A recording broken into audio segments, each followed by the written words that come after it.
Namo tassa bhagavato arahato samma sambuddhassa.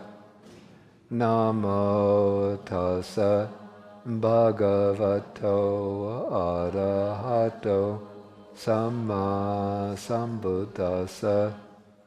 Namo tassa bhagavato arahato samma sambuddhassa.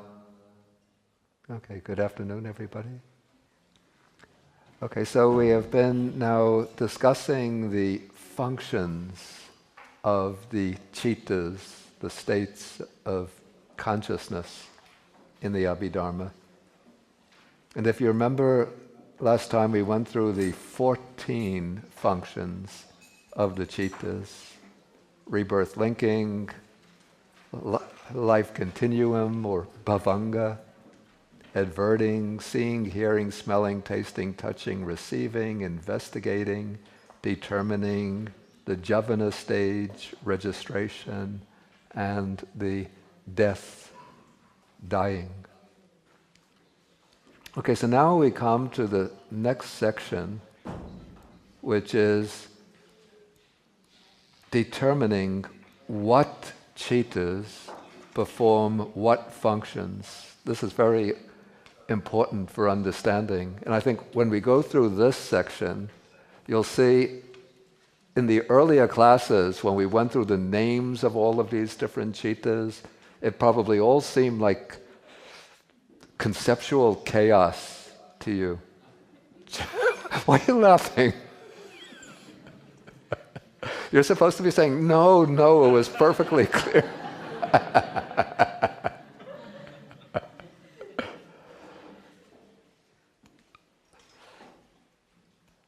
Yeah, so it seemed like a kind of like an incomprehensible, indecipherable, unintelligible, intellectual chaos.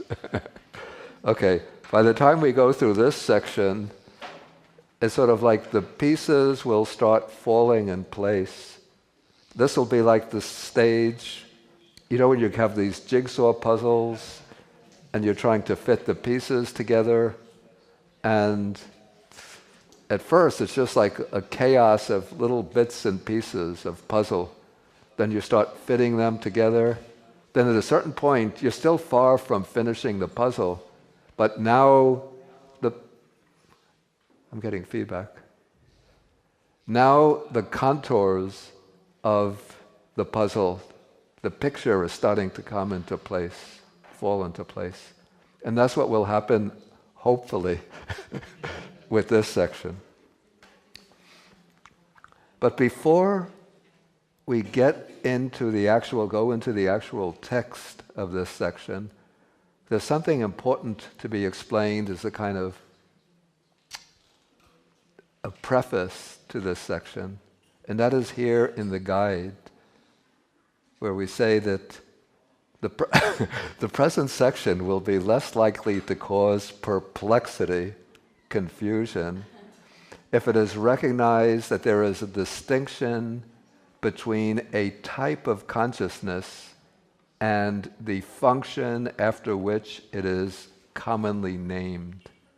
That is, certain types of consciousness are named after a single function that they perform. For example, we speak about especially the investigating consciousness and the mind or adverting consciousness. So we give specific names to those kinds, to those cittas, those kinds of consciousness.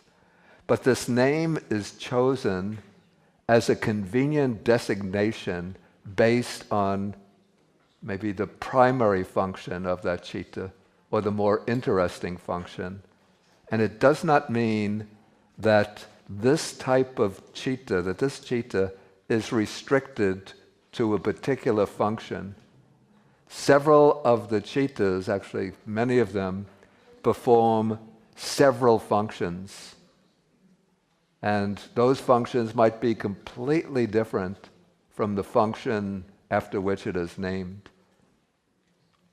And I have an analogy from everyday life to illustrate this. We have, say, maybe a college professor, we'll name him Professor James Taylor. What's so funny?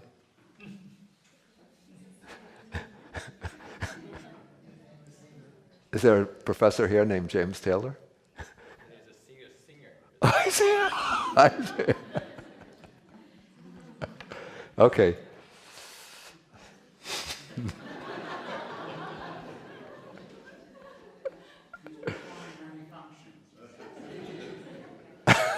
Okay. Look, James Taylor can be a common name.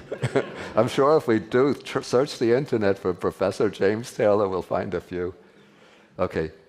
We call him Professor James. His name is James Taylor. We call him Professor Taylor. Everybody calls him Professor Taylor.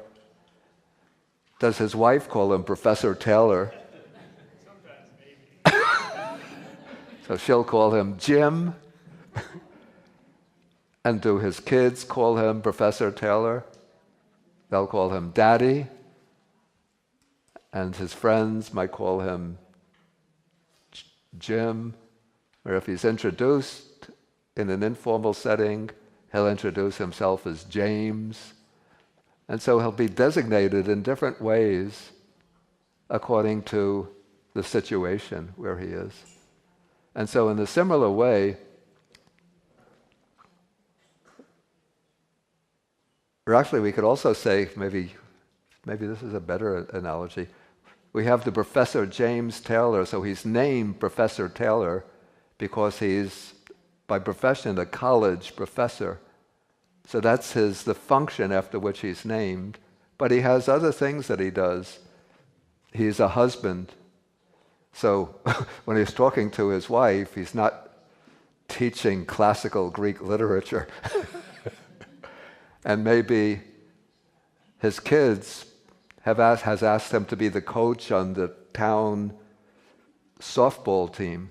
So when he's coaching the softball team, he's not being a professor of classical Greek literature. So he has different functions depending on his situation, even though on his Facebook page he's called Professor James Taylor. Okay, so this will help to clarify what might be a puzzle as we go through this section on the chittas and their functions. Okay, so there are... Now we come to the classification by way of consciousness. So amongst all of the chittas, 19 chittas perform the functions of rebirth linking, bhavanga or life continuum, and death. Okay, so what are the chittas that perform these functions? And this is where some of that confusion might have arisen. The two types of investigating consciousness accompanied by equanimity. Yeah.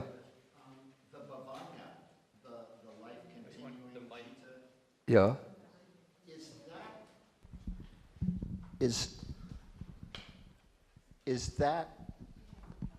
that what other traditions, other cultures would call a self? No. And also I want to say something about asking questions. If you have questions, please either retain them in your mind or make a note of them until I pause. I'm often pausing to ask for questions. But when I'm starting like a presentation, if one starts raising their hands to ask questions, then I get thrown off. And if I have to answer the question at length, then I don't really get a chance to cover the topic. I'll give everybody a chance when it's appropriate to ask the questions. Okay, so there are these two types of investigating consciousness accompanied by equanimity. So this might raise the question, but those are supposed to be investigating chittas. What are they doing? Serving as rebirth linking, life continuum, death consciousness. If I'm investigating at the time of death, I'm not going to die. Okay, the reason is that investigation is just one of the functions performed by that kind of consciousness. But this kind of consciousness has several functions. And the formal name for this kind of consciousness is, if it's the wholesome, unwholesome resultant, the formal name is ahetuka akusala vipaka manovinyana dhatu, which would be a rootless, unwholesome resultant mind consciousness element. And the other one, its counterpart, will be the rootless, wholesome resultant mind consciousness element. So that's a pretty big name to handle.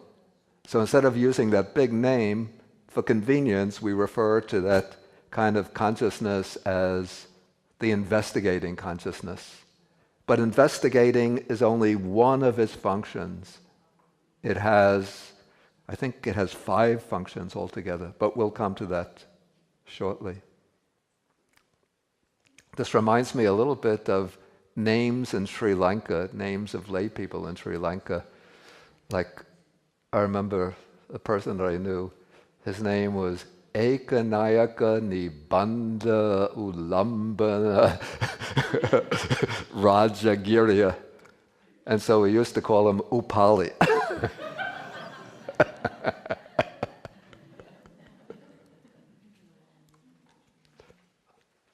And those names I mentioned didn't include the last name. Okay, so this kind of consciousness that performs the function of investigation, that type of citta, also performs the functions of rebirth linking, life continuum, and death. Okay, now we come to the 8 great resultants. The 8 great resultants. Let us go back to that table.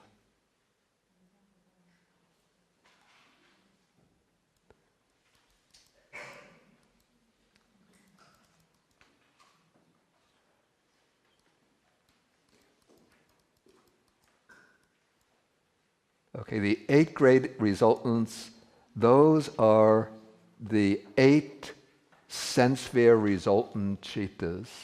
So now we can see how a sense sphere resultant citta is functioning.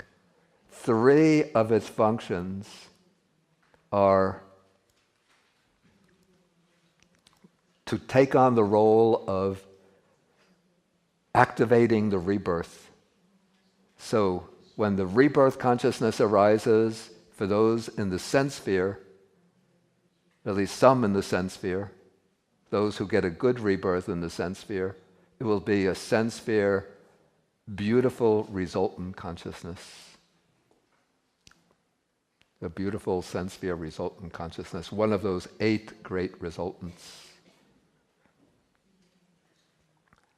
And then, for those beings who are reborn in the fine material sphere, those beings who attain the jhanas, and then they maintain the jhanas, and so they're reborn in the form realm or the fine material sphere.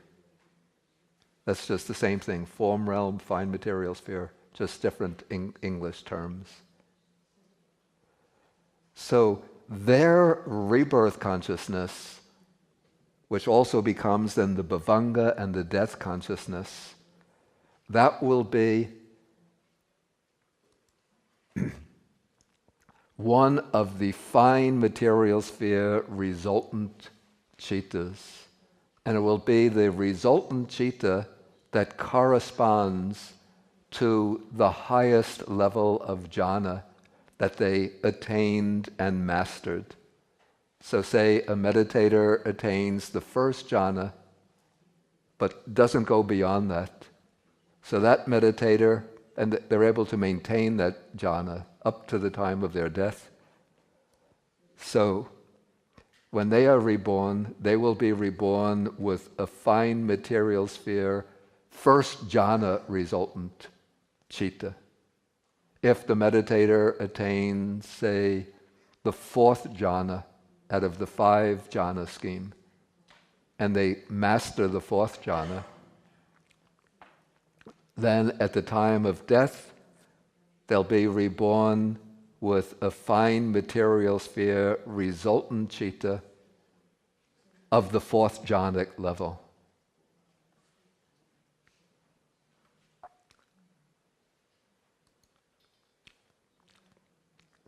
And then we have the reason it says 9 here, because there's 5 from the fine material sphere and 4 from the immaterial sphere, or the formless realm, resultants. So if the meditator has gone beyond the jhanas and has achieved any of the 4 immaterial sphere meditative attainments, and then masters that attainment, then at the time of death, and when they come into their next existence, they'll be reborn with an immaterial sphere resultant citta that corresponds to that level of their meditative attainment. So say somebody has mastered the base of infinite space, and so they will be reborn with the immaterial sphere resultant citta of the base of infinite space. And that means that they will be reborn in that realm of existence, the realm of infinite space.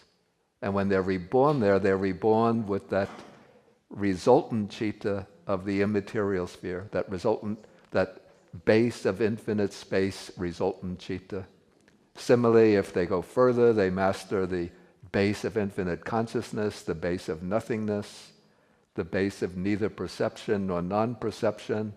Whatever level they master, then their rebirth consciousness will take place in that realm corresponding to their attainment, and they'll be reborn with the corresponding type of immaterial sphere resultant citta. And that citta functions at the moment of rebirth. It arises just for that split second. And then that citta, that same type of citta, will continue through the whole course of life as the bhavanga citta, that underlying sort of passive, quiet flow of the citta. So we, being human beings, we have what kind of citta, resultant citta, do we have? I mean, we don't know specifically, but where amongst in the scheme? Sense sphere, which? Yeah, hopefully resultant. I mean, a sense sphere resultant well, actually, we would all have wholesome resultants. Because we're human beings. Human beings are are reborn through wholesome karma. So it will be a beautiful sense sphere resultant, one of the 8 great resultants. Though there's one conscious being in this realm, in this room, who was not born with one of the sense sphere, beautiful sense sphere resultants.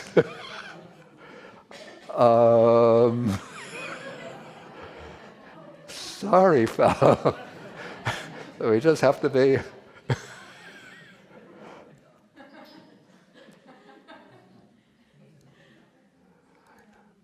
I think if he's helping out, he's generating the wholesome karma now. So. Okay, so those 19 cittas, the 2 types of investigating consciousness accompanied by equanimity, the 8 great resultants, the 5 fine material sphere, and the 4 immaterial sphere resultants. Those are the cittas that perform these three critical functions. And for us, like once we're born with a particular rebirth and bhavanga consciousness, that same citta for each one of us continues to flow whenever there's not active consciousness taking place. So we're constantly sort of dropping back into that same kind of citta that arose at the very moment of our rebirth.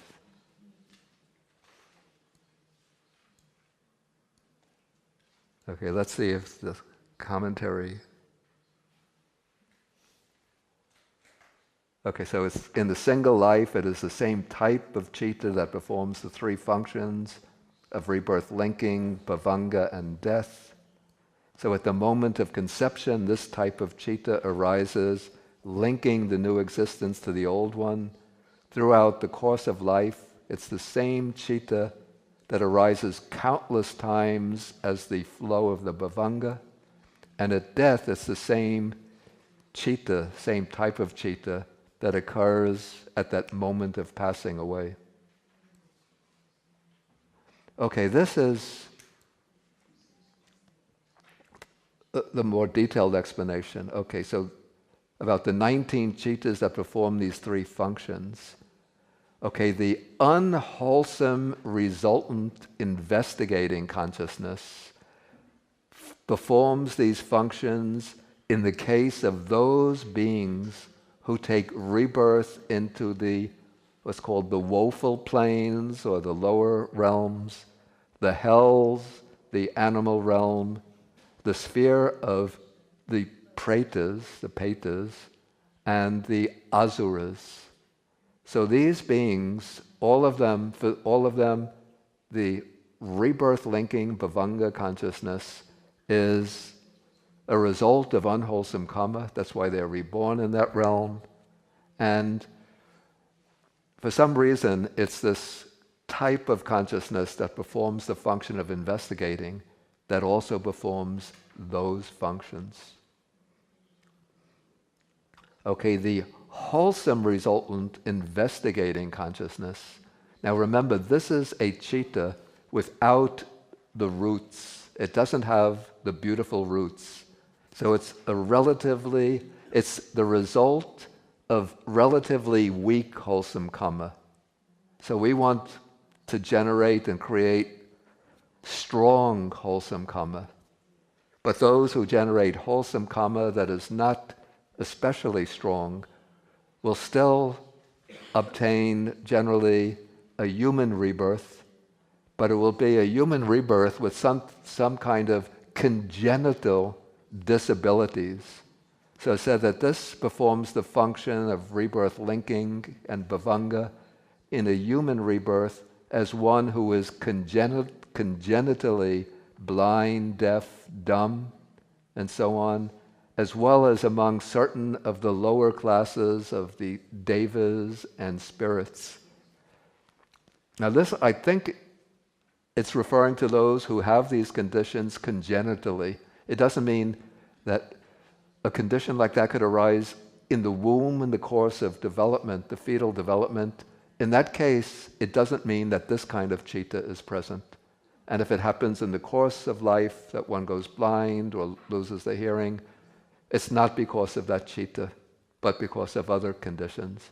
But this is where we would say in modern terms that some damage has taken place maybe in the, it's called the gamete? I don't remember the term. Like the fertilized egg that then divides and subdivides to become the fetus. Okay, so in that case, this kind of disability is the result of unwholesome karma, but the human rebirth is the result of wholesome karma. But because it's a weak wholesome karma, so this disability has arisen. Okay, then the 8 great resultants, the beautiful sense sphere resultants that have 2 or 3 roots, these perform those functions for those reborn in the good sensuous realms as gods and human beings, free from congenital defects.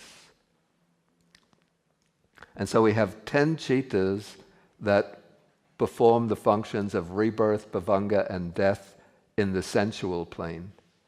Then the 5 fine material sphere resultants serve as the rebirth consciousness and so forth for those reborn in the fine material sphere of existence, and the 4 immaterial resultants perform those functions for those reborn into the respective immaterial planes of existence. So now we could see the relationship between karmically active chittas and the rebirth chittas, the resultant chittas. Okay, there are 2 chittas that perform the function of adverting. Okay, what are those 2 chittas that perform the function of adverting?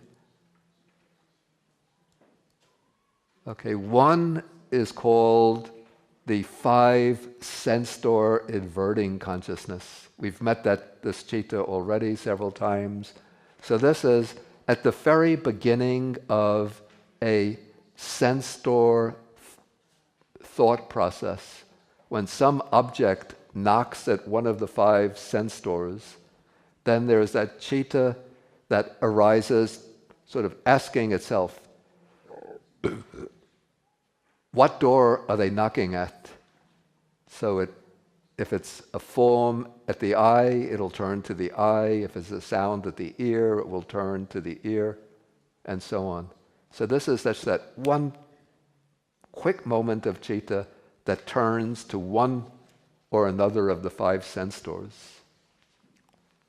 Then the other adverting consciousness is the mind door adverting consciousness.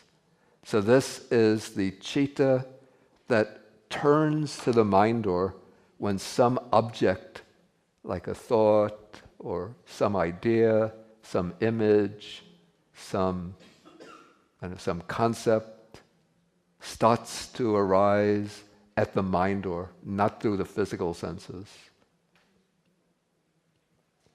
And both of these chittas are rootless functional chittas, ahetuka kiriya.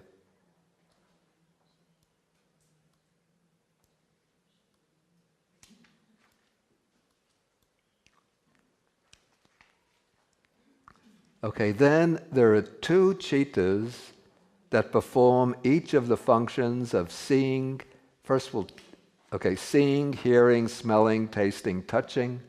Those are the 5 kinds of bare sense consciousness, the one moment of immediate, taking in the immediate sensory impression, and then the receiving citta. So why are there 2 performing each of these functions?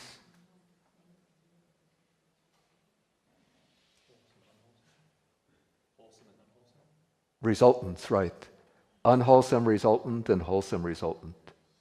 So depending on the nature of the object, if it's a sort of a disagreeable object, unpleasant object, it'll be the unwholesome resultant arises. If it's an agreeable object, pleasurable object, a wholesome resultant arises.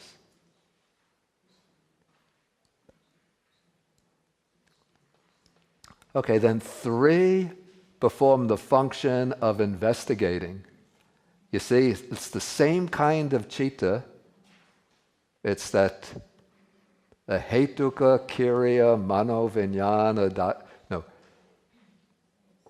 ahetuka a kusala vipaka or kusala vipaka mano vijnana dhatu. The same kind of citta. In one situation, it performs the 3 functions of rebirth linking, life continuum, death. That is, in the passive role, it performs those functions, but it could also take on the active role. In the active role, they'll perform the function of investigating. So those are 2. And then the third one, this is in the case of an especially delightful object, there arises that wholesome resultant investigating consciousness accompanied by joyful feeling.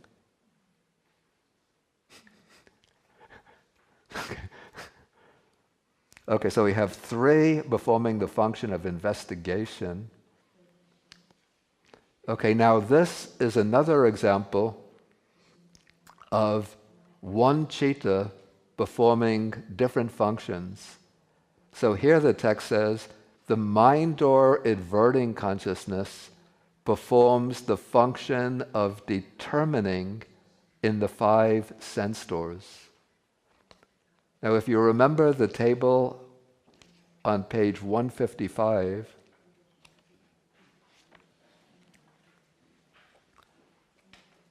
you could see in position number 8, after the investigating consciousness arises, there arises a citta that has the function of determining.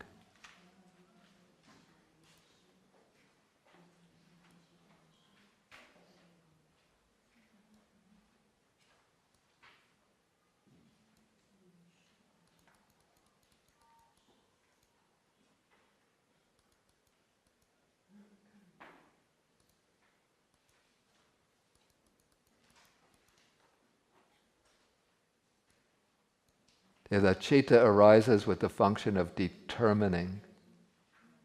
Number 8. Okay, that citta that exercises the function of determining is the same type of citta that exercises the function of mind or adverting. So this is like, who's that guy coaching the Little League team? Professor James Taylor. But he's a professor in the university. How could he be coaching the Little League team? He has 2 functions. During the weekdays, he's professor at the university. On Saturday morning, he's the coach of the Little League team. So don't think because he's professor that he can't be Coach Taylor or Coach Jimmy.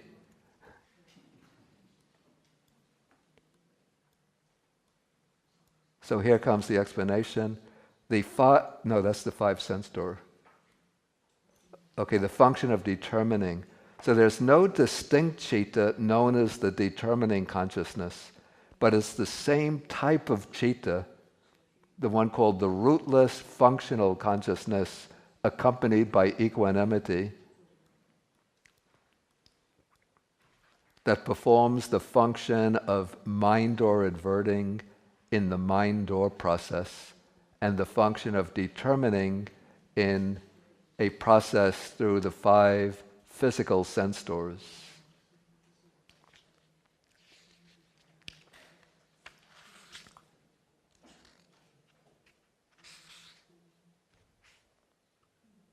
Okay, then, let's see, go back to the text.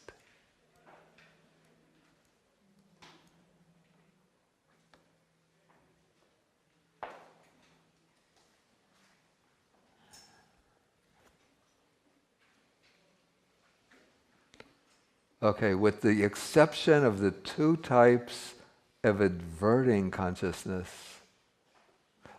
that's a little confusing. Let's just say that there are 55 cittas that perform the function of Javana.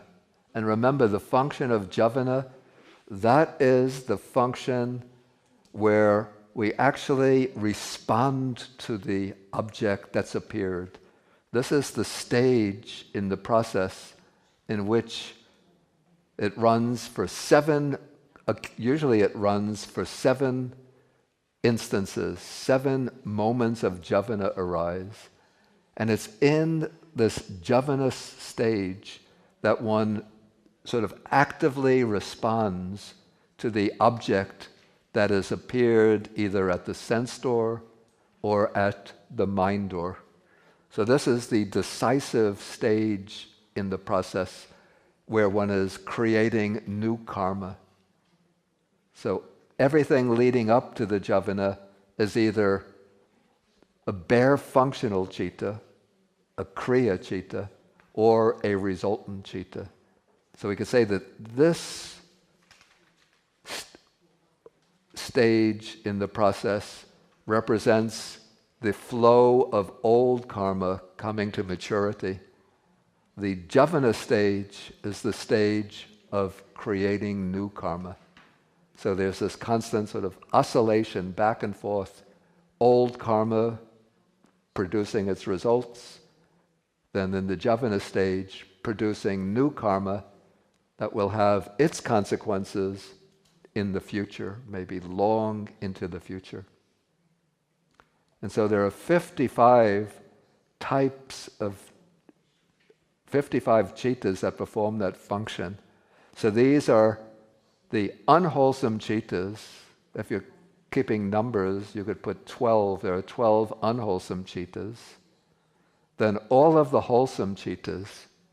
There are 8 sense sphere wholesome, 5 fine material sphere wholesome, 4 immaterial sphere wholesome, and then the 4 supramundane paths, the 4 paths.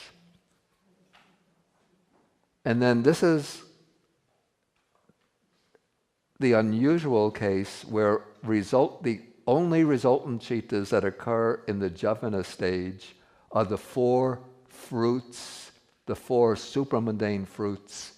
Because when a person makes that breakthrough to the path, then the fruit arises immediately after the path in that same process. So it's not that the path creates karma that's going to produce its results in the next life or in lives after that, but right after the path arises, cutting off defilements, then the fruit arises as the result of the path. And that occurs in the Javana stage.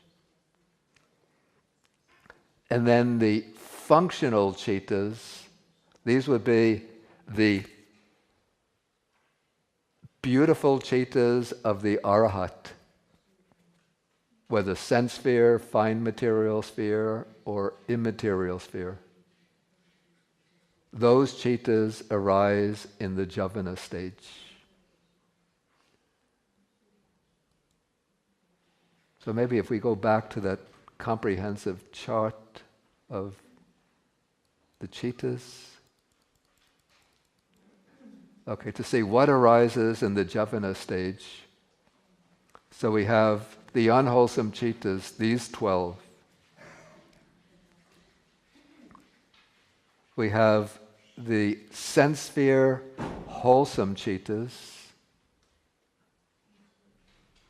the sense sphere functional cittas of the Arhat, the fine material sphere wholesome cittas, the fine material sphere functional cittas of the Arhat, the immaterial sphere wholesome cittas. That's for an ordinary person who achieves the immaterial meditative attainments. The immaterial sphere functional cittas, that's for arhats who attain the immaterial attainments. Then the 4 supramundane wholesome cittas, that's the 4 paths, and the 4 supramundane resultant cittas, the 4 fruits. So if you were to add them all up, you would find 54, I believe. So what is the 55th?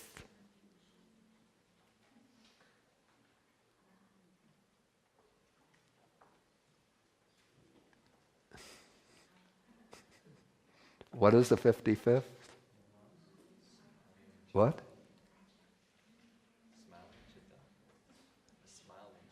Good, very good.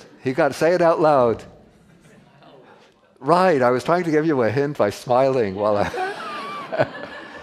It's that strange, rootless, functional, smiling citta of the Arahat.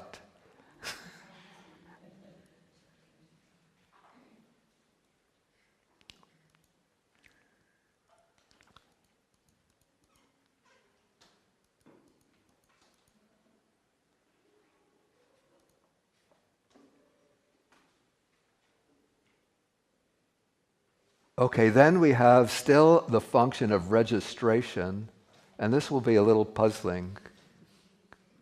I don't think I could explain it at this point, but we'll just take it. Okay, the 8 great resultants, those are the sense sphere resultants, and the 3 types of investigating consciousness, that's a total of 11, perform the function of registration. So in this case, these 3 chittas that we call the investigating consciousness, they're not performing the function of investigation, but now they take on another job. Professor Taylor, we have another job for you, but I'm loaded. I have I'm teaching classes 5 days a week. I'm coaching the Little League team on Saturday. But at the monastery, we need somebody. We're having a big function on Sundays. We need somebody to help cook in the kitchen. Okay, so now Professor Taylor has another function. So it's like now the investigating chittas now have the function of registration. So we have 11 chittas performing the function of registration.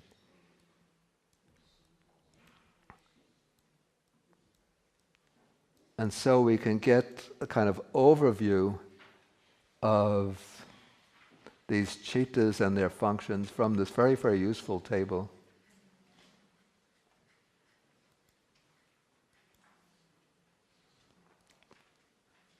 So with this table, you can go both ways.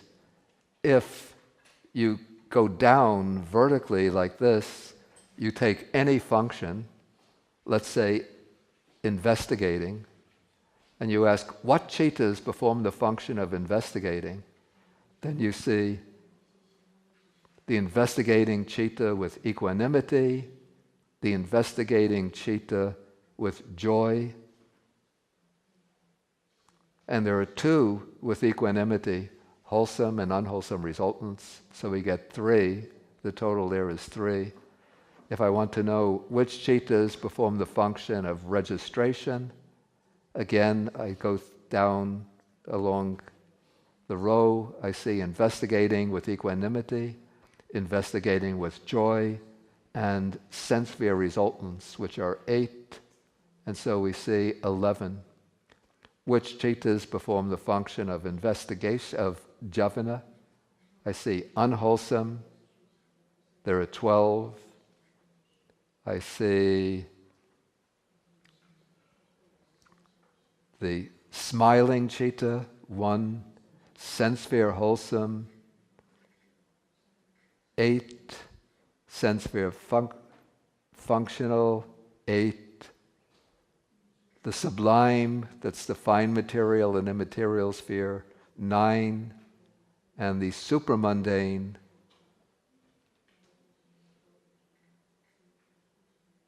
supramundane 8. And then I can take any chitta and ask what functions is that chitta performing. So let's take the investigating chitta with joy. What functions does that perform? So I go down this way. It performs the function of investigation and the function of registration. The smiling chitta, what is its function? I go down. Only one function, Javana. Sense sphere resultants, what are its functions? Here I see 3, rebirth, bhavanga, death, and go down, registration. So it has 4 functions. So if you really want to get a very comprehensive overview of the relationship between chittas and their functions, you can look at this table. Okay, now maybe I'll take questions. Please feel welcome to ask.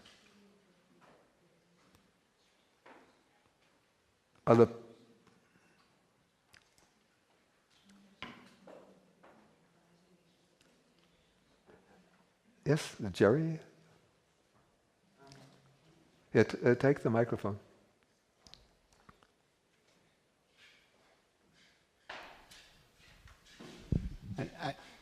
I realize it's not arbitrary, but how did they decide that it's the same cheetah, that professor, whatever his name is doing all those different functions? How do they know it's the same? Did they vote on it or sit around and... I have to say that we don't really know how the Abhidhamma came into existence. Probably it would have been a very early generation of monks. Let us say like conservatives will say, like the real Abhidhamma specialists will say that this has come down from the Buddha himself. I'm somewhat skeptical about ascribing the Abhidhamma as a system to the Buddha. So I would say probably from the early generation of monks, probably based a large extent maybe on their own meditative experience into seeing at very, very fine microscopic levels how these functions work. And they saw or observed or noticed a similarity to account for the same state of consciousness doing different functions. Probably so, yeah. Right, but it's not intuitive, at least to me. Maybe it's not intuitive at all. Oh, okay. Yeah. I have to say. Thank you. Yeah.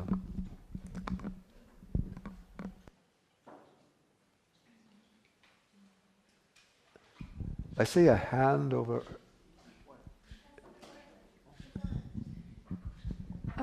Another question.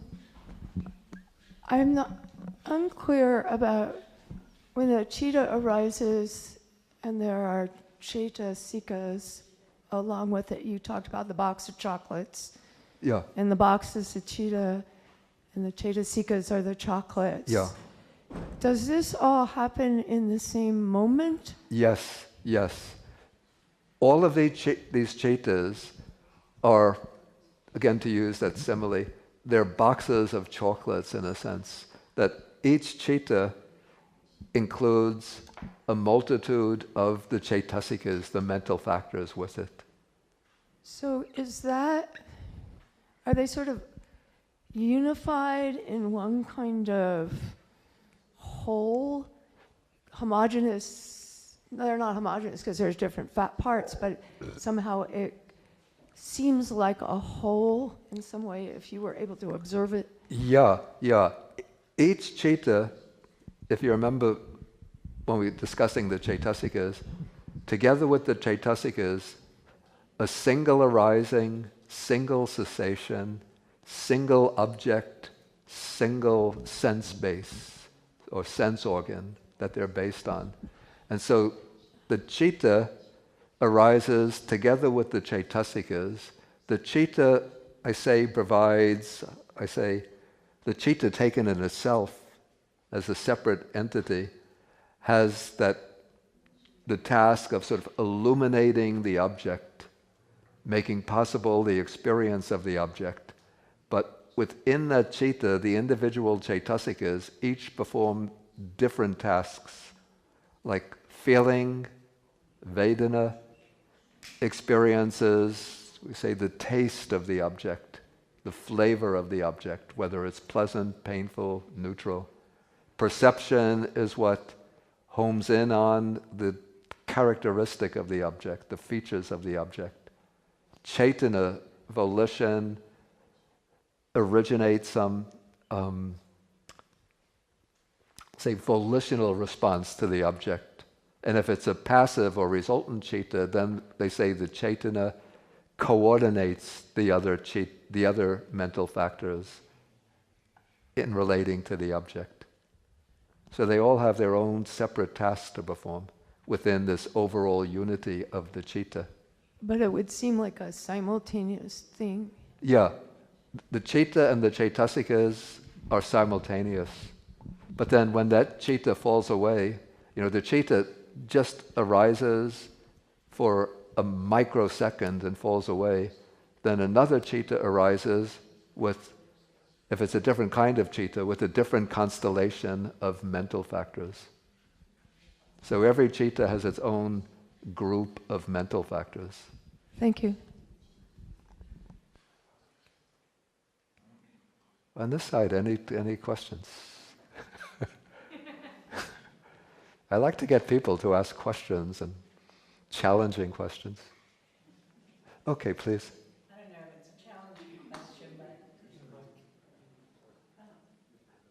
Make it challenging. so the Bhavanga Chitta, does that also have Vedana attached to it? Yeah, it has a Vedana, yeah. And it has its own object, which we will come to probably Friday. It has its object, it has its own feeling, its own perception, it has some kind of intention or volition. It has a lot of these mental factors.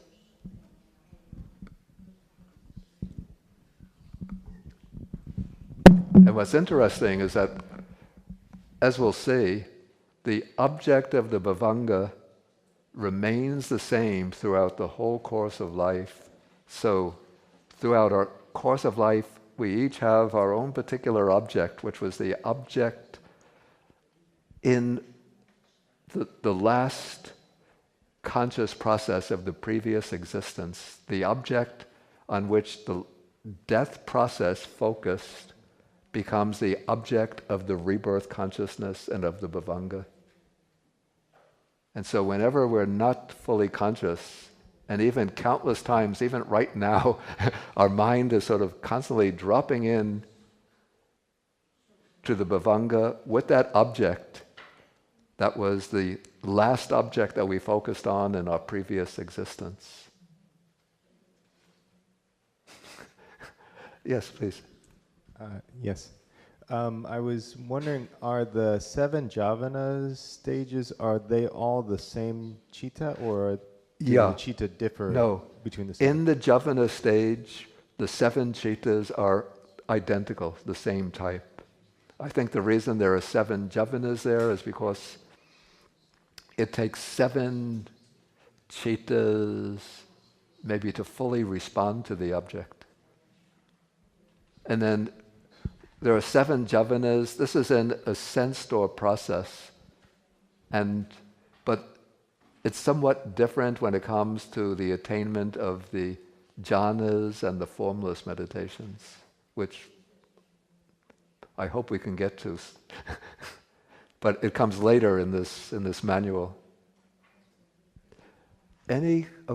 If you have another question, don't hesitate to ask.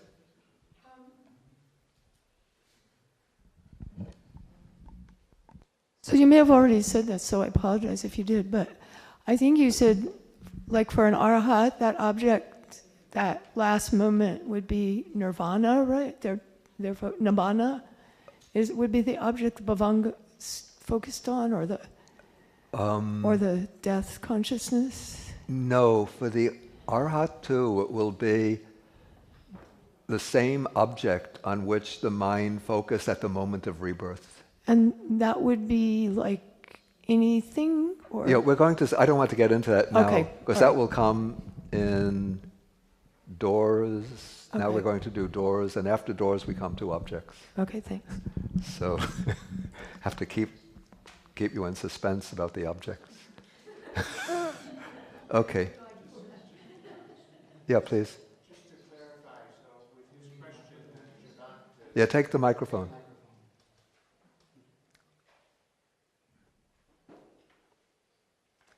I'm not going to pronounce it right. The Javana, Javana. the Javanas.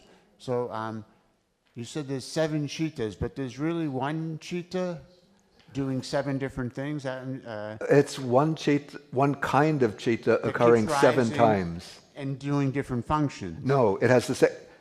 Its function is the javana. Okay. Javana is the function. So it's one type of citta occurs 7 times performing the function of javana. And we call that 7 cittas. Yeah, we call it 7 cittas, but it's in the javana stage. It's the same kind of citta. Okay. Though there are some exceptions to that. That would be with the attainment of the path, or the attainment of the jhanas, the attainment of the path and fruit. There's some difference, but we won't get into that now. Thank you. Okay, so let us move on to the next section or subsection. This is called the Compendium of Doors.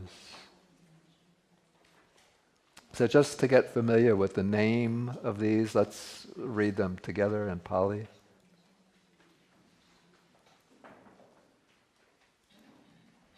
Let me just get this up here.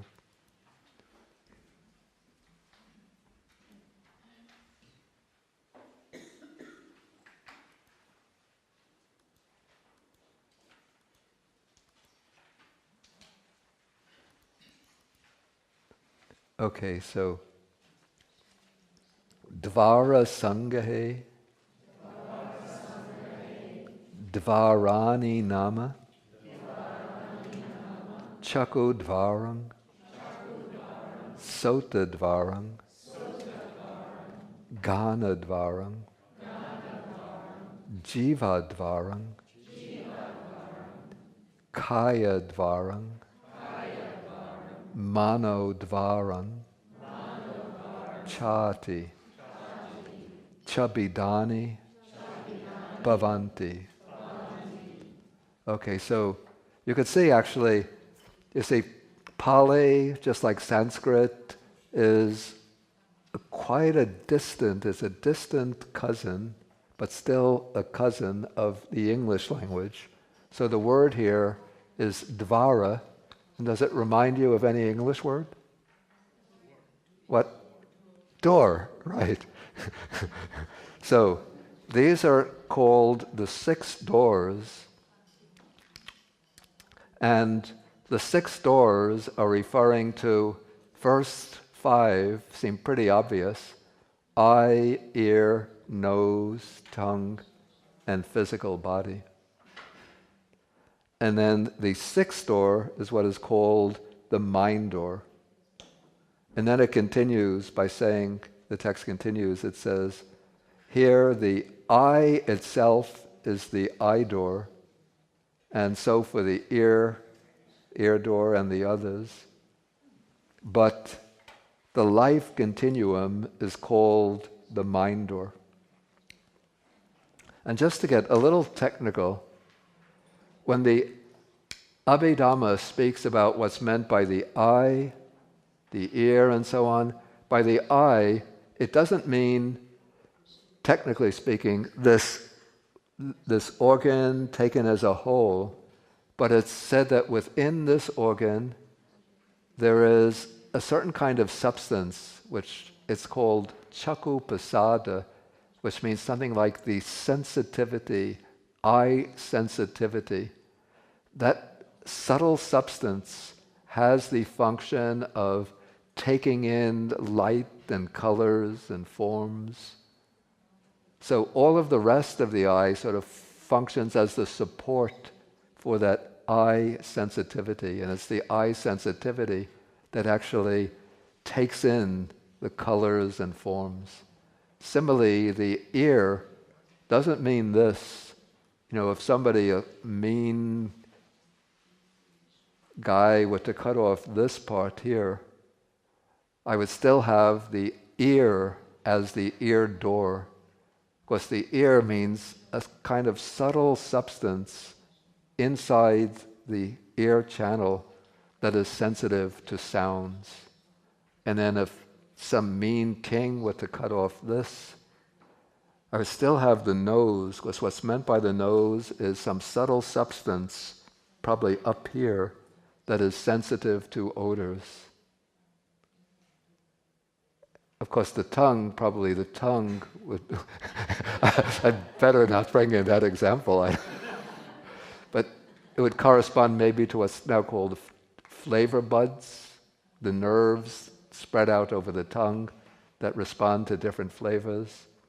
And then the body would be like those nerves spread out over the physical body that are able to pick up tactile sensations. Okay, and then the mind door, what's meant by the mind door, is the bhavanga itself, is the mind door.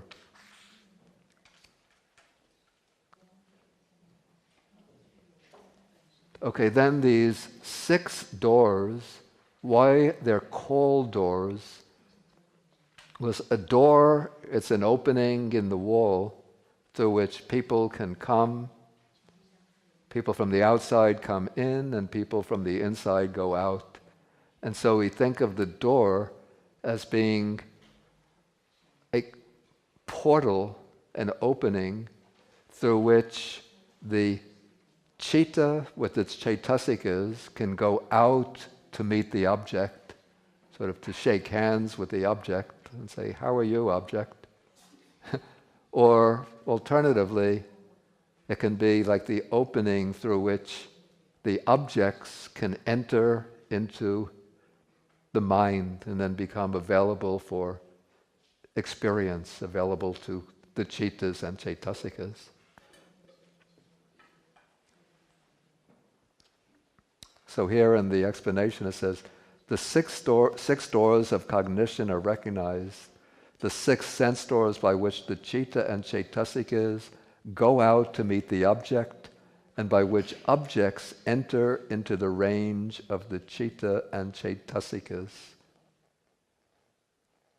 Okay, so I explained the sensitive matter. Here on page 130 we see the expression pasada rupa.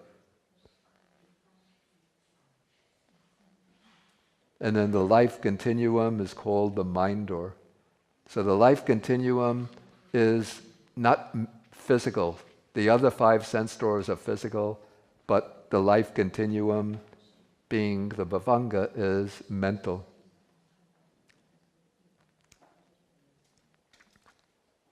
Okay, now we come to classification by way of the cittas. So now I'm on the top of page 131. In your book, is it the top of 131? Okay. Okay, so it says 46 types, let's use the word cittas, 46 cittas arise in the eye door according to circumstances. Okay, so, and maybe it's helpful if we look at that, I have to go back to that. 155.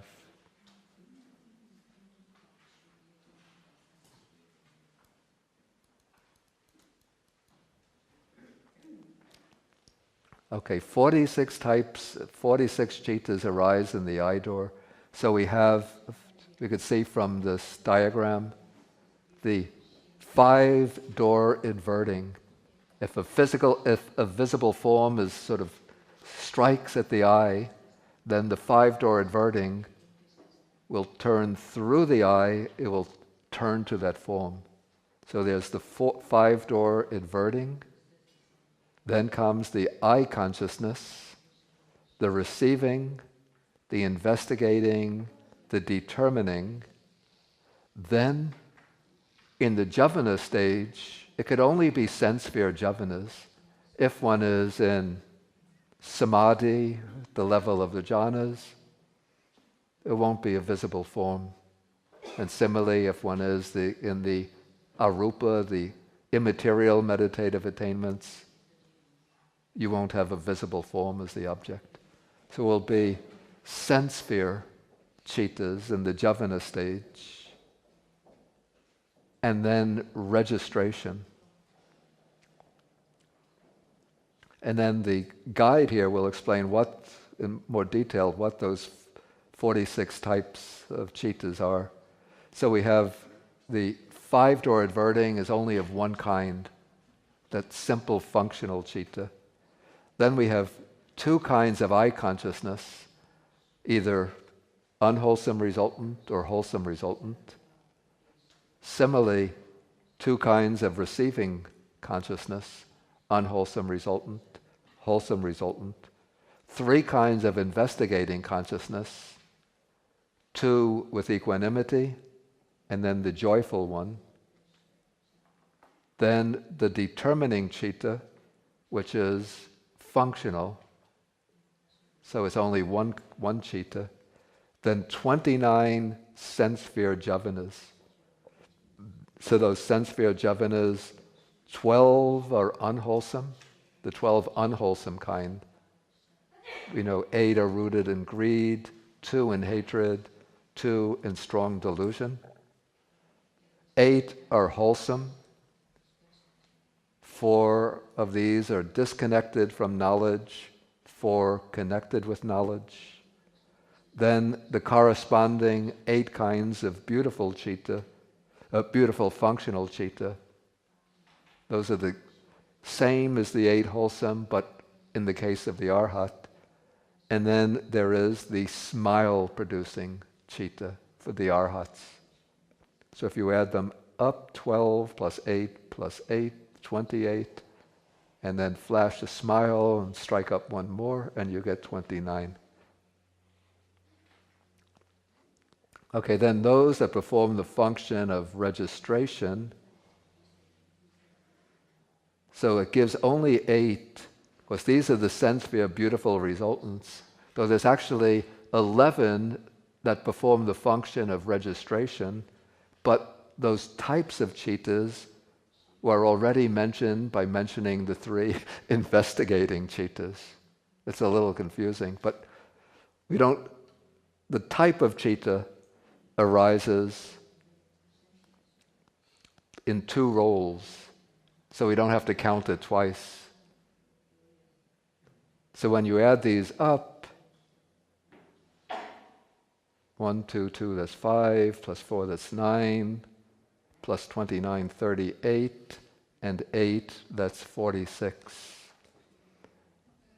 Okay, these same types of cittas arise in the other physical sense doors with their respective objects, except that in the case of the pair of the sense consciousness, if there's a sound striking on the ear, you're not going to react to it with eye consciousness, but there will arise ear consciousness, unwholesome resultant or wholesome resultant ear consciousness.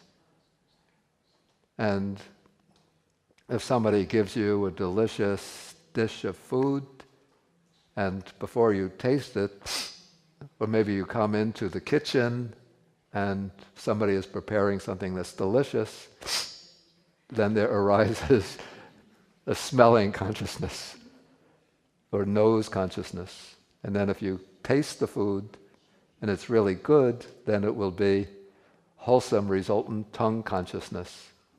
If it's something like bitter gourd, of course people can like bitter gourd, but when you first taste it, it will probably be considered unwholesome resultant tongue consciousness.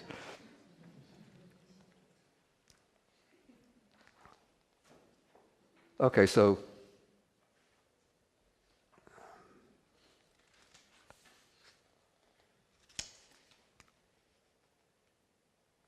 in this way we have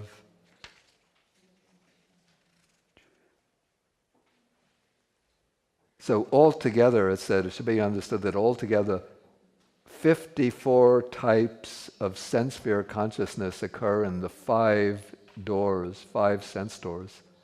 So we get the 54 by taking the 46 arise in the eye door. Then for the other 4 senses, each we have 2 kinds of sense consciousness, unwholesome resultant, wholesome resultant, so that makes 8. So 46 plus 8 makes 54. Okay, in the mind door, 67 types of consciousness arise. Okay, now in the mind door process, let's move on to the mind door chart.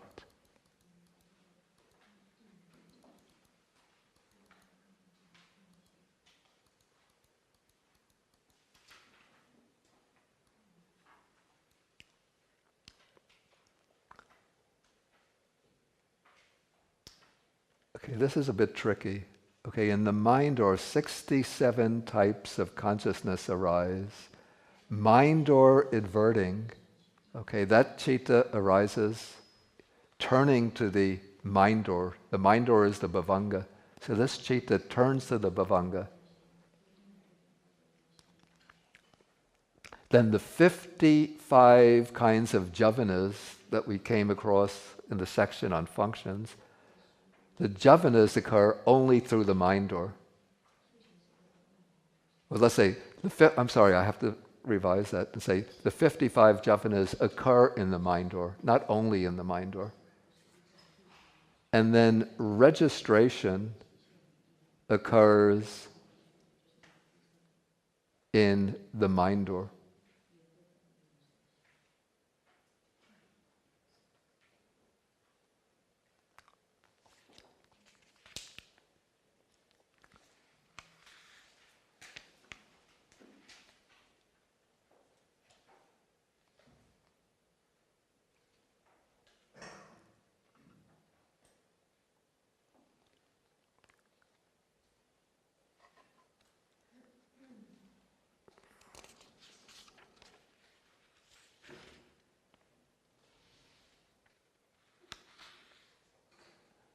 Yeah, this maybe is an important point to understand. I was trying to find the passage where it's explained.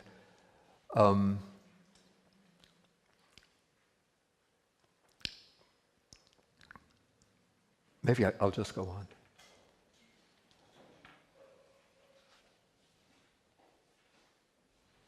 Okay, so we have 54 types of consciousness occur in the 5 doors, in the mind door. So all 55 types of javana occur in the mind door. So only 22 cittas do not occur in the mind door. The 5 door adverting, the 2 sets of 5-fold sense consciousness, the 2 types of receiving consciousness, because those are restricted to the sense door process, and the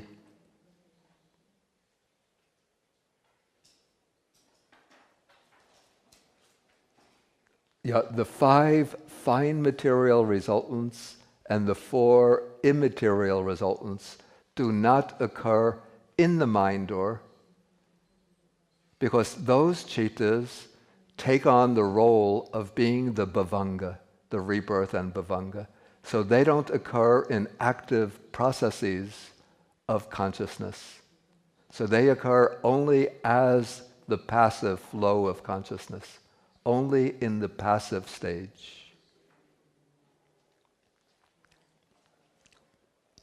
Technically, they're called door-freed or process-freed types of consciousness. So the 5 fine material resultants and the 4 immaterial resultants do not occur in the mind door. And so there are 19 cittas which are said to be door-freed because the functions of rebirth, bhavanga, and death do not occur in any of the sense doors.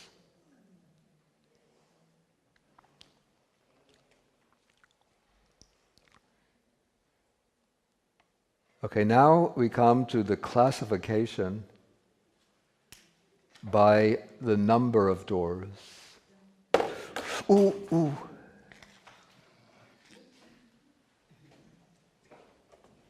I hope it wasn't damaged. Is it possible maybe to put it here?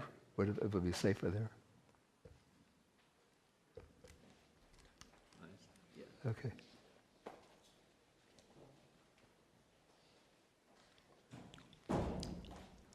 Okay, so now classification by number of doors. Okay, of those that arise through doors, 36 cittas occur with one door. Okay, so what are these 36 cittas that occur through only one door? Okay, the 2 sets of 5-fold sense consciousness.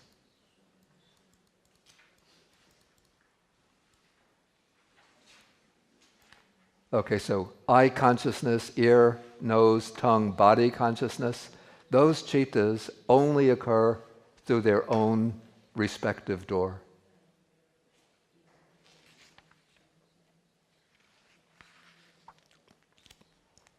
And then the sublime means the fine material sphere and immaterial sphere, javanas, those occur only through the mind door. So when somebody attains, say, a jhana, one of the jhanas, it's not occurring through eye, ear, nose, tongue, or body, but only in the mind door. Similarly, those who achieve the 4 immaterial attainments, those javanas occur only in the mind door. And the supermundane, that is the paths and fruits, they occur in the javana stage only through the mind door.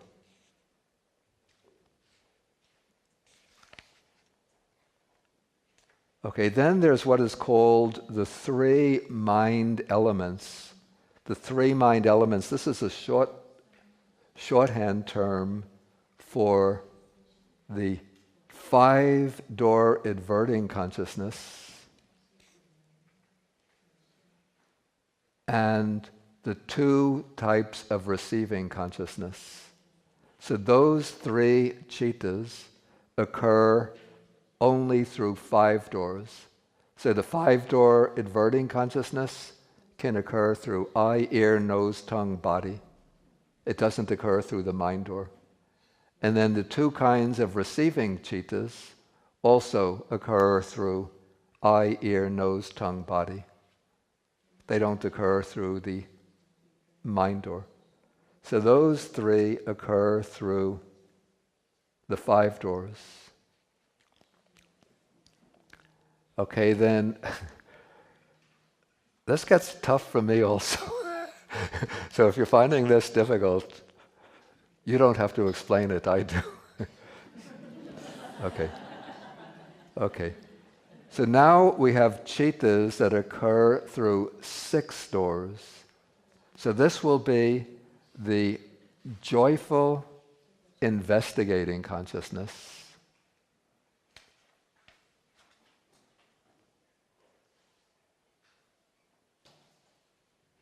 the determining consciousness. First I'll read, then we'll go to the explanation. So the joyful, investigating, determining, and the sense sphere javanas arise through 6 doors. Okay, to get the explanation, we go to the guide. So the joyful investigating consciousness arises with the functions of investigating and registration in the 5 sense doors, but then it can also exercise the function of registration in a mind door process, a mind door sense sphere process. And we could see this on page 166. You could see in the case when there is a clear object, then we go from the mind door adverting to the 7 javanas, and then it's followed by 2 moments of registration. So that can occur in the mind door without dependence on the sense doors. And that function of registration can be performed by the joyful investigating citta.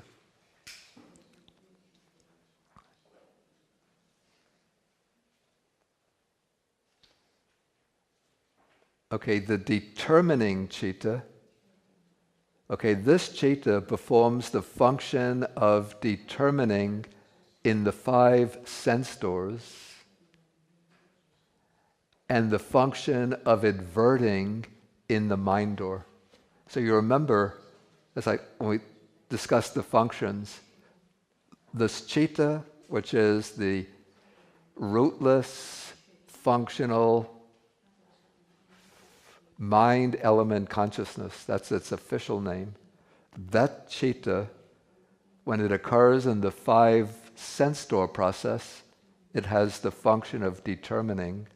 If it occurs in a mind door process, it has the function of mind door adverting. And so the determining citta can therefore occur in the 6 doors, the 5 sense doors, as shown here, or the mind door when it's a mind door adverting citta.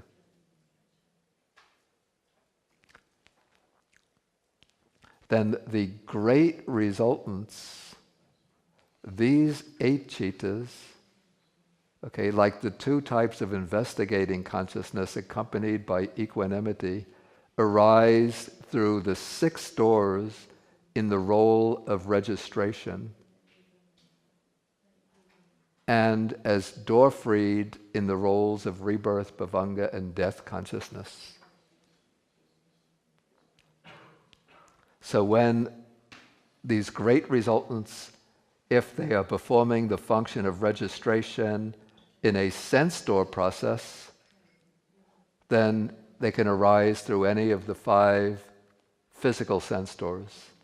And then in the mind door process, is shown on page 166, those 8 great resultants can take on the function of registration. So that will be in the mind door.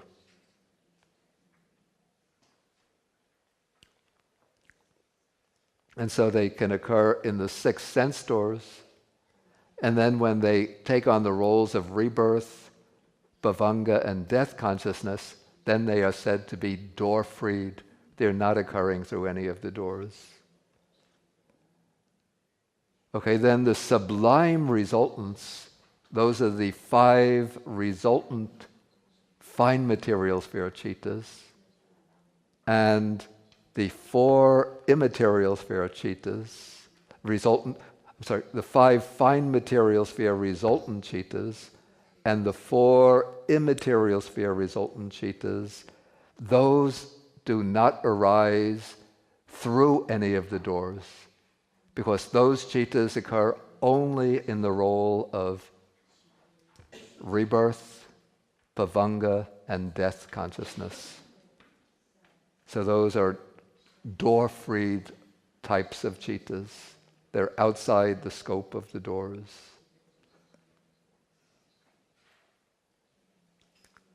This is difficult.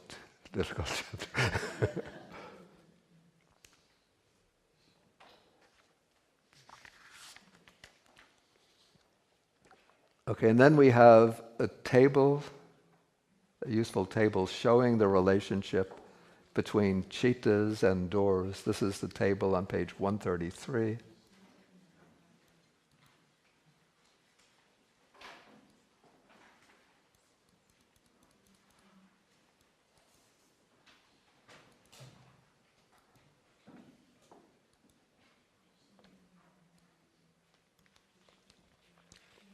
Okay, so if you want to ask what kinds of cittas occur through the eye door, so we have, you can see the 5-door adverting, eye consciousness, then receiving, investigating with equanimity, investigating with joy, the determining citta, the sense sphere javanas, the sense sphere resultants. The sense sphere resultants here will be the 8 beautiful resultants or great resultants. So 46. Similarly, for the ear door, nose door, tongue door, body door, in the mind door, we have the investigating with equanimity, those 2, unwholesome resultant, wholesome resultant, investigating with joy. Those will be occurring in the stage of registration. Then the mind door adverting consciousness, which is same as the determining, occurs in the mind door. So that's one kind of citta occurring through 6 doors. It occurs through 5 kinds of sense doors and the mind door is mind door adverting. So it has 6 doors. Then the sense sphere javanas can occur through all 6 doors. Then sublime, that's the fine material sphere and immaterial sphere. And the supramundane javanas, those occur only through one door, that is, the mind door. You could say only through the mind door. Then the sense sphere resultants will occur through 6 doors. They'll occur through the 5 physical doors when they're taking on the role of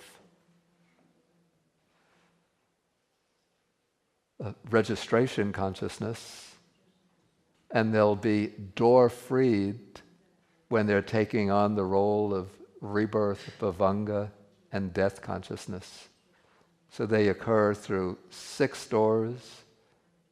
They occur through the 5 sense doors and the mind door in the role of registration, and door-freed in the role of rebirth, bhavanga, and death. And so those 8 citas occur through 6 doors. Is this somewhat clear? I'm serious, no.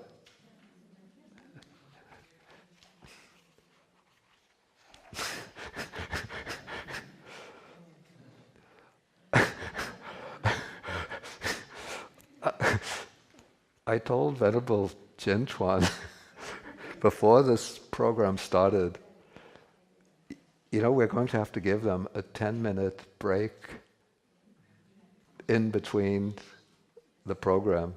He said, nah, you can do it, they can take it, you can do it. I said, when I was giving this program in the monastery in Carmel, in Zhuangyan Monastery, some of the students told me that they felt that their head was exploding. Okay, so that takes care of doors. So any questions on the doors? Yeah, please, good. Please take. Oh, did you want to ask a question? But the woman who has the microphone now, were you starting to ask a question? Then ask your question. You have it. So you go first. You go after. For the people who doesn't have let's say they're deaf or they're blind. Yeah. Do they have less citas? Do they have less citas? They wouldn't. If a person is completely blind, then they wouldn't have the eye door processes. And if a person is really completely deaf, then they wouldn't have the ear door processes. So they have less citas? Yeah, they wouldn't have those citas.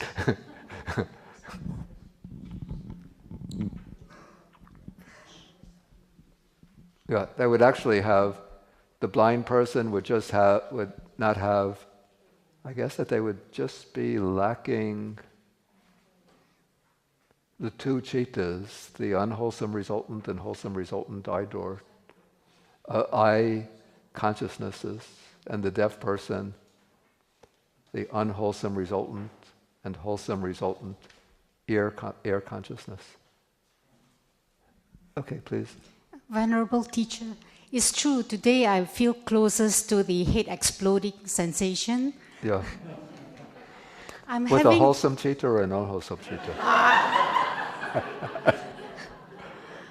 I'm having trouble with the life continuum, bhavanga, being called the mind door. Being called the mind door? Yes. I've been trying to figure it out while you were speaking. Yeah. And because on page 123, the bhavanga function is said to be one of preserving the continuity of the individual existence. And then it's said to be something like a deep, dreamless sleep. And also that it is it supervenes and continues until the next cognitive process arises. So I get the impression like it is during the non-cognitive aspect of your consciousness. Because on page 45, it says that the mind door process is a cognitive process. Yeah, it is a cognitive. So I'm trying to figure out, like, how is it a cognitive process? Yeah. And then it's supposed to be when there's no cognitive process? The mind door process is a cognitive process. Mm-hmm. The bhavanga is the mind door, but it's not a cognitive process. Oh, and then what about on page 131? I've given up on the numbers, but it says here 19 types of consciousness are door-freed, occurring by way of rebirth, linking, life continuum, and death. Yeah. So it seems to me like, isn't it saying that life continuum is door-freed, and then it is a mind door? I'm having a bit of problem with that. Okay, first I'll use an analogy, then, which might seem a little too clever, but then I'll give explanation. So the analogy will be, the door to this room is not part of the inside of the room. The door is the entrance to the room. But if you say, what is in the room? You look around, you see tables, chairs, peoples, pillars, recording equipment. But you don't say the door is in the room, but the door is the entrance to the room. Okay, so that's an analogy.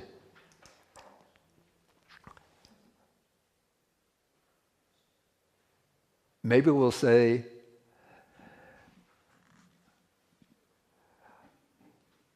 let us not consider the door as the door panel, but the door is just, what are these things called? There's a word for those.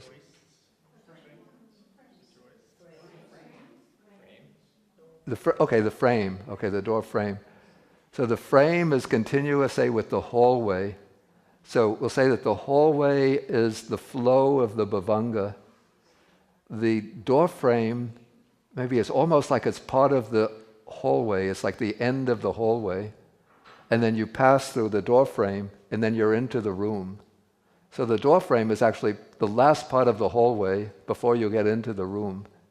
So the bhavanga is considered the mind door in that sense, because it's from the bhavanga that the mental contents come up that are not coming in through the physical senses.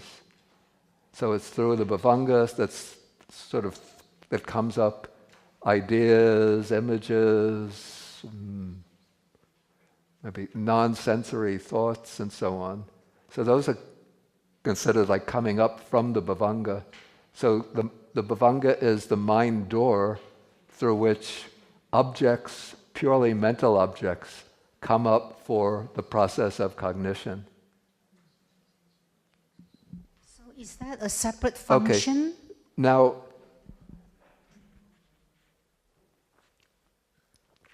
wait, let me just continue. Now, we say that the bhavanga serves as the passive underlying flow of the chittas.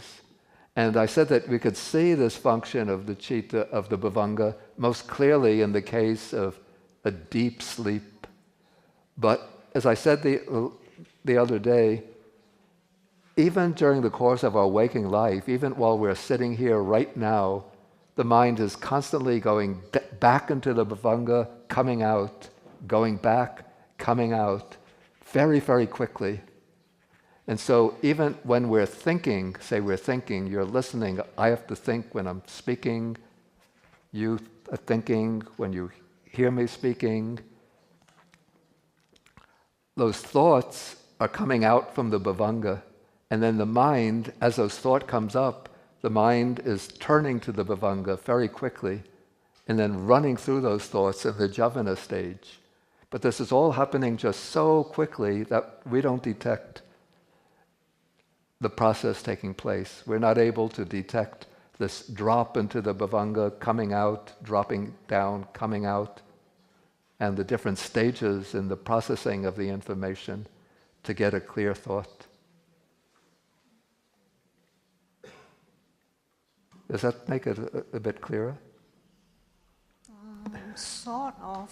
I think I have to think about that. Okay, yeah. So because these mental objects, purely mental objects, they're not coming in through the senses, not coming through, forms, sounds, odors, tastes, tactile objects, but they're coming through the mind. They're coming into the mind. So the entryway through which they're coming is said to be the mind door, and then trying to find the mind door, the formulators of the Abhidhamma say that it is the bhavanga. So the bhavanga plays that role analogous to that of the physical senses. But the bhavanga itself is not physical. It is that stream or process of chittas flowing by. Yeah, I thought somebody here has... Okay, good.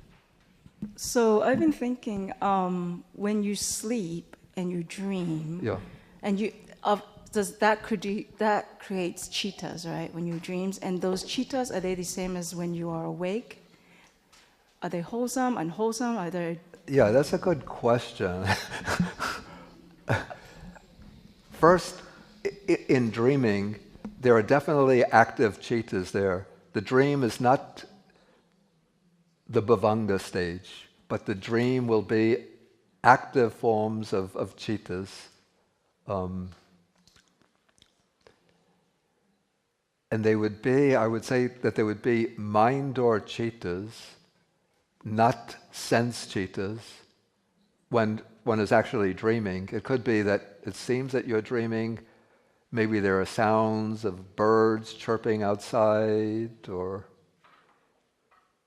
just for a moment you open the eyes and you take up some form in the room, and that happens so quickly that you don't really know you're seeing or hearing.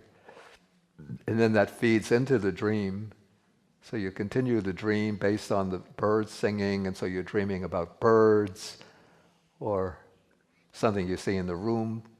So that what's taking place in the dream are chittas, and whether they're wholesome or unwholesome, again I have to say that I don't think the Abhidhamma is really capable of explaining everything adequately explaining everything in our psychological life. Maybe certain things that happen in dreams will certainly be evidence of unwholesome or wholesome chittas. Like if one dreams, heaven forbid, but one is robbing part of a team that's robbing a bank. Yeah, so maybe those would be, but they would be, because it's in a dream, very, very weak if they're unwholesome chittas. Yeah, because you're not actually robbing the bank. And when you wake up, you have no thought at all of robbing a bank. It's just something that happens in the dream. So that means it's better to have beautiful and nice dreams than it is to have bad dreams. Yeah, well, to dream of doing beautiful things rather than... Yeah. Okay, on this side, yeah.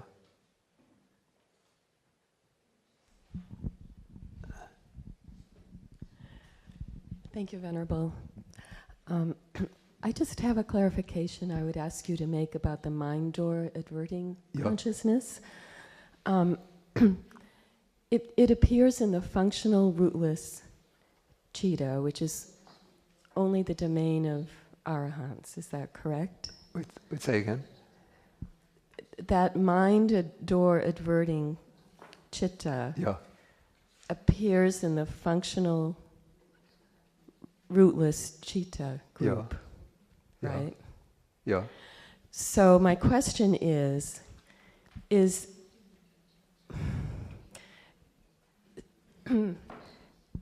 since the functional rootless citta is only the domain of arahants. No. Okay. No. Not true. Okay. No. That's what I wanted to clarify. No. The only rootless functional citta of an arahant is the exclusive domain of the arhats is... Well, the smile. The smiling consciousness. I didn't mean it was the only domain of the arahants. I meant it was only the arahants fit into that domain as opposed to other types of people. that fit into the domain of functional rootless citta. No. So there are 3 rootless functional cittas. Right. 5 sense door adverting. Everybody has that. Right. Okay. But the mind door adverting citta, which is also the determining citta. Everybody has that. But only with the sense gate, with the 5 physical sense gates, or also with the mind? The rootless functional citta has 2 functions. If it occurs in the physical, through the physical senses, through the physical sense doors, right, it performs the function of determining. Right. If it occurs in the mind door, it performs the function of mind door adverting. And anyone can access and that. Everybody has that. Okay. Yeah. So of the rootless functionals, only the third, the smiling consciousness. That's the only one that's limited. Yeah. Oh, okay. Thank you. Yeah, Lauren. I'm not sure if you want to take this up, but we were talking about the 6 sense doors and how that they're the means by which the chittas and chaitasikas go out to meet the object, and also the object comes in to meet the chittas and chaitasikas. Yeah. So can we fit the asavas within kind of the realm of these chittas and chaitasikas at this place? Okay, because they're kind of this flowing, and it's got this channel, and they're all at the sense door, so I'm wondering how that I can relate these. Yeah, the asavas are, maybe I have to sort of translate and explain a little bit. Okay, so because maybe some people don't know the asavas. Maybe those who have studied Buddhism in English maybe know them as outflows, or sometimes inflows, or other words, taints, influxes, different renderings are used. So these are defilements, usually 3 or 4 defilements. The craving for sensual pleasures, craving for renewed existence, views, and ignorance. So those are defilements which are later in this manual, we'll relate them to the chaitasikas.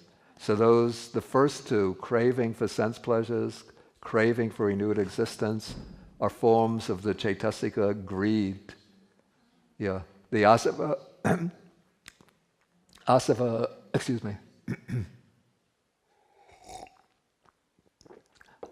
of views is the chaitasika of wrong view, and the asava of ignorance is the chaitasika of delusion.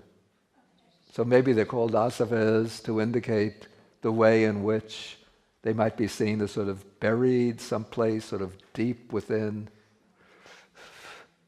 the stream of consciousness, and then they sort of flow up to the surface. So it's a metaphorical term. Okay, maybe we can move. Okay. Sorry, one more question. We were talking about the doors. Is there any overlapping the doors, say the 6 doors and the 6 root, 6 faculties or 6 roots that we talk about in different contexts? Yeah, actually sometimes the word faculties are used. Pretty much it's the same as the doors, yeah. This would be the 6 sense faculties. Yeah, actually pretty much they're used as synonymous terms. So the doors are the roots as well, or faculties? Yeah, except that there's a technical distinction. But this is a rather subtle point of Abhidhamma. The 5 sense faculties and the 5 sense doors are identical. But it's said that the mind faculty includes all states of mind, all cittas.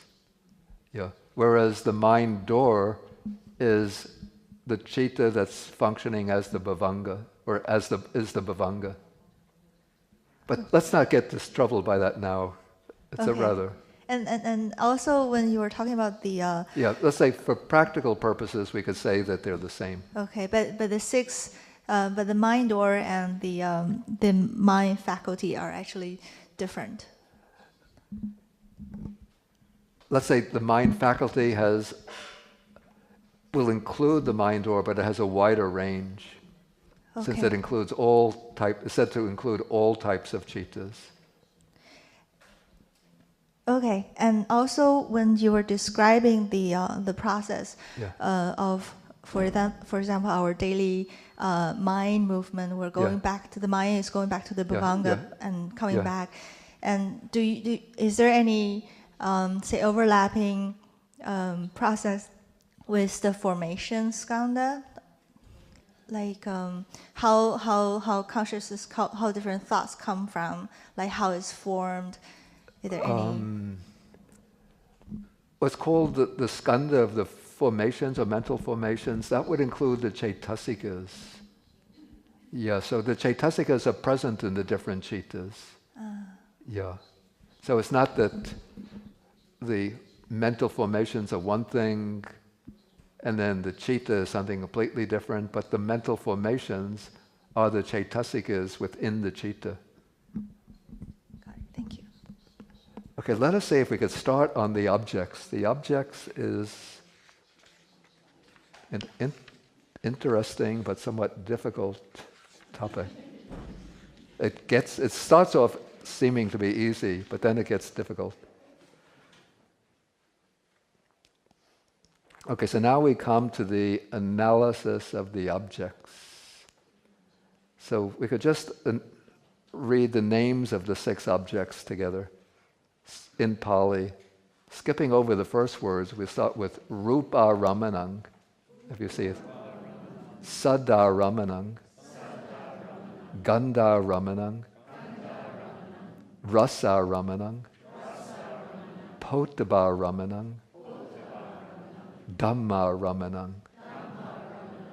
Okay, so those are the 6 objects, 6 kinds of objects. So those are, if we look at the translation, so the 6 are visible form object, sound object, smell object, or in other words, odor, taste object, which is the taste or flavor, tangible object, and then the mental object.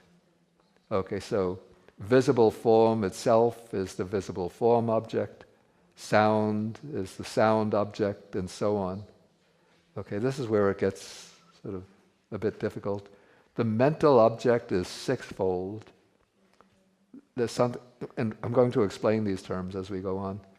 Sensitive matter, subtle matter, consciousness or citta, mental factors, chaitasikas, nibbana, and concepts. Okay, then we can go to the guide, see what needs explanation here. Okay, so this is obvious that every citta has, together with the associated chaitasikas, has an object. That is because what it means to be citta is to be experiencing some object. Even, as we'll see, the bhavanga, that passive flow of chittas, has some object. Okay, so the object is that, we don't need that. Okay, the 6 kinds of objects. So the first 5 are all included in the category of rupa, materiality. So they belong to the first aggregate, the first of the 5 aggregates. So there's visible form, sound, smell, and taste. Those 4 are considered to be kinds of derived matter. That is, they are derived from the 4 great elements. They're not primary but secondary kinds of matter. And then the tangible object, the object of the sense of touch, is identified with 3 of the 4 primary elements themselves. The earth element, which is experienced as hardness or solidity, even softness. If you feel something and it's soft rather than hard, it's still a manifestation of the earth element.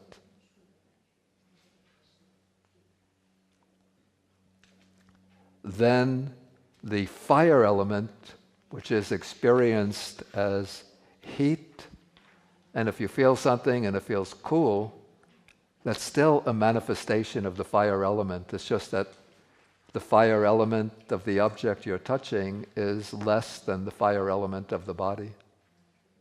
And then the air element, which is experienced as pressure, or as expansion, or as movement, as motion. It's said that the 4th primary element, the water element, has the characteristic of cohesion, of binding things together. And so therefore, according to the Abhidhamma teachers, we don't experience the water element as an object of touch, but we can only sort of know it through the mind door, sort of as a mental object. This is what the Abhidhamma says, but I have to tell you my own experience. This was one day when I was in Sri Lanka. It's a warm climate there. And so we have outdoor clothesline. And so after bathing, I hang my towel up to dry. I went back into the cottage. Then after some time, I thought, let me see if the towel is dried yet. I come out and I felt the towel. Then I thought to myself, it's still wet. Then my mind went through a paradigm shift. Hey, wait a minute. According to the Abhidhamma, I'm not supposed to be feeling wetness. And then because the sun was strong, I thought, I know that those conservative Abhidhammikas are going to tell me that the water element, that what you're actually feeling is coolness together with softness. But because the sun was strong, so the moisture of the towel was warm, so it ain't coolness. Now, I didn't particularly notice because it was just the moisture of the towel, so I didn't feel any softness. It was like those little bumps of the towel. It was a bit hard. So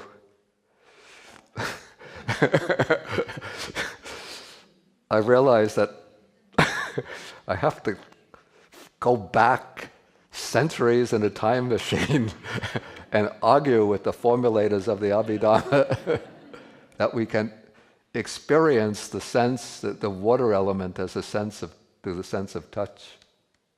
Okay, but anyway, this is a point where I have to say I disagree with the Pali Abhidhamma here. I think, if I remember, I looked into the Sarvastivada Abhidharma, and they say that the object of touch can be all 4 elements. So on that point, I have to agree with the Sarvastivada Abhidhamma. Okay, then the mental object. Let us try to cover this before we end the class. So the mental object is 6-fold. Okay, so each of the 5 physical sense objects, forms, sounds, odors, tastes, tactile sensations, can be experienced first through its own respective sense door process, and then through a mind door process. This might be a little puzzling based on what we've said so far, but let's take the example of this cup. Okay, I'm looking at this cup. Now, the sense door process, its job is to take in the green impression. So the sense door process that's occurring through the eye door is just taking in the green form and sort of processing it as a green form. But that which recognizes it as green and then identifies it as green will be a mind door process that has the green color as its object. And then to give another example, I'm not a very good singer, but I'll try. Da da da da da da da da da da da da da da da. What is that? I did it! What was it? Beethoven's what? What? Good, good. Okay, so what's taking in the sounds, just the sounds, each sound is the simple ear door process, but what is weaving the sounds together into a melody, even if you don't know Beethoven's Ninth, but you get the sounds, successive sounds. It's not like da, da, da, da, da, da. There you just get individual sounds. But when I go da, da, da, da, da, da, da, da, da, then you get a melody. So what's bringing them in together into a melody, according to the precepts, I'm not supposed to sing. Okay, that's one exception. But what weaves them into a melody, like I saw Heng Shuo, the president of this association, playing the guitar. Okay, what weaves the sounds into a melody, it's a mind door process. And then somebody gives you a cup of tea, and then you drink the tea. So it would be the tongue door process that just takes in the taste of the tea. But then what identifies, this is Ceylon tea, this is Darjeeling tea, this is oolong tea. So that would be mind door process that has the taste as its object. So each sense door each sense object can also be processed through the mind door. And then the 5 sense objects can also be processed by the process-freed chittas in the roles of rebirth, linking, bhavanga, and death. We will come Friday to how that takes place. Then mental objects, purely mental objects, can't be cognized at all through a sense door process. Let's take a purely mental object. The square root of 9. Can you process the square root of 9? You're not processing it in that way. He's holding up 3 fingers like this. But what you're taking in are like 3 fingers, but what's knowing them is the number 3. Even that would be a mind door process. Okay, so purely mental objects can't, and we're going to see what they are, can't be cognized through the physical senses, but only through a mind door process. Okay, then the 6 kinds of objects that are purely mental objects. And some of these are a bit strange, I admit it. One is sensitive matter. That is the subtle, or the sensitive matter of the sense organs. That's the eye sensitivity, ear sensitivity, nose, tongue, and body sensitivity. So we don't see those, hear them, taste them, touch them, but we know them through the mind door. Then there are certain kinds of subtle matter that can't be known through the senses. We don't have to take them up now. Then the citta can be an object of a mind or process. We can know our own citta. So it's said that we can't know, the citta that knows can't, it's expressed better. A citta cannot take itself in its immediacy as its own object, but a citta can experience or know an earlier citta. So if I get angry now, then immediately I can recognize I got angry. So a split second later, I realize I got angry. So I recognize I had an angry citta.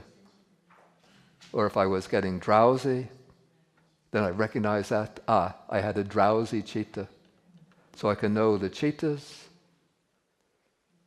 and one can know the mental factors. One can focus, there's greed in my mind, there's anger in my mind, there's joy in my mind. So I can know the different chaitasikas.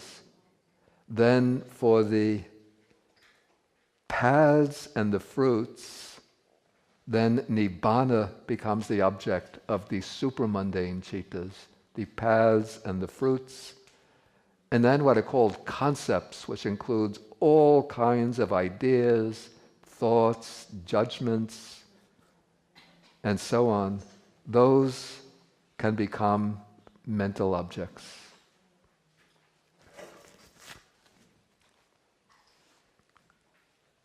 Okay, so now those take us into the 6 types of objects, and we'll have to continue with this next in the next class. Okay, I won't ask for questions now because we've just really introduced the topic of objects. Unless there's a quick question maybe about the mental object. Okay, so we'll end the class then with the sharing of the merits. Did everybody get the...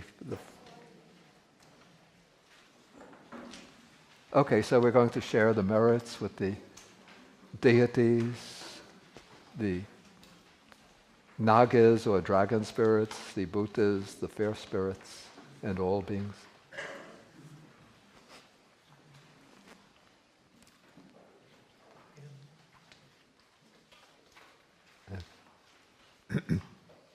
Akasata chabumata deva naga mahitika punyantang anumoditva chirang rakantu sasanang. Akasata chabumata deva naga mahitika punyantang anumoditva chirang rakantu desanang. Akasata chabumata deva naga mahitika punyantang anumoditva chirang rakantu mang parang. Etavata cha amhehi sampadang punya sampadang sabbe deva anumodantu sabba sampati siddhya. Etavata cha amhehi sampadang punya sampadang sabbe bhuta anumodantu sabba sampati siddhya. Etavata cha amhehi sampadang punya sampadang sabbe sata anumodantu sabba sampati siddhya. Bhavagopadaya avici hetato tantare satakai upapana rupya rupicha asanya sanino dukkha pamuchantu pusantu nibbutting.